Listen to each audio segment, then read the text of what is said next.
ఇంకొకటి ఏంటంటే environmental toxins అంటాం. అంటే ఇప్పుడు ఎండోక్రైన్ డిస్రప్టార్స్ అని ఉంటాయి. లైక్ ఎక్కువ కెమికల్స్, సల్ఫేట్స్, పారాబెన్స్ ఇవి ఎక్కువ వింటాము. అండ్ మన జనరల్ ప్లాస్టిక్ బాటిల్స్లో కూడా బీపీఏస్ ఉంటాయి, థాలేట్స్. అవి అన్నీ ఏంటంటే అవి మన సిస్టంలోకి ఎంటర్ అయినప్పుడు మన హార్మోన్స్ని ప్రాపర్గా ఫంక్షన్ చేయనీయకుండా చూస్తాయి. అంటే ఒక మైన్యూట్ పాత్వేస్ని డిస్టర్బ్ చేసుకుంటూ ఉంటాయి. సో వీటికి ఒకవేళ మనం ఎక్కువ ఎక్స్పోజ్ అయితే బాడీలో ఆ రిథమ్ అనేది, ఆ ఫీడ్బ్యాక్ మెకానిజమ్స్ కానీ, ఆ లూప్స్ అవన్నీ కూడా ఎక్కడో చైన్ అంతా డిస్టర్బ్ అవుతుంది. సో అందుకే ఎండోక్రైన్ డిస్టర్బ్టార్స్ అంటాము. అవి మైన్యూట్ అంటే వన్స్ ఇన్ ఎ వైల్ పర్వాలేదు, బట్ కాన్స్టెంట్గా అదే ప్లాస్టిక్ అవి ఎక్స్పోజ్ అయినాము అనుకోండి, అవి కూడా లోపల హార్మోనల్ డిస్టర్బెన్సెస్ కాజ్ చేస్తాయి.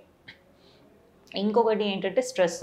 లాస్ట్ టైం మనం స్ట్రెస్ వల్ల కూడా అవుతుంది అనుకున్నాము.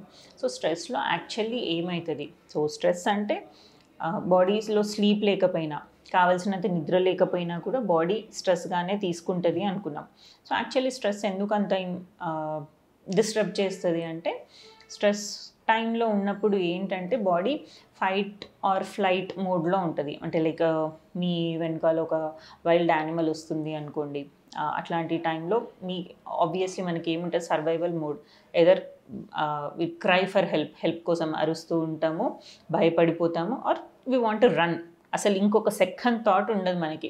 ఏదైనా మీ వెనకాల టైగరో లయనో ఉంది అనుకోండి, అది వస్తుంది అనగానే ఇమ్మీడియట్లీ బాడీ ఏదో ఫ్రీజ్ అయిపోతుంది, రన్ చేస్తుంటుంది.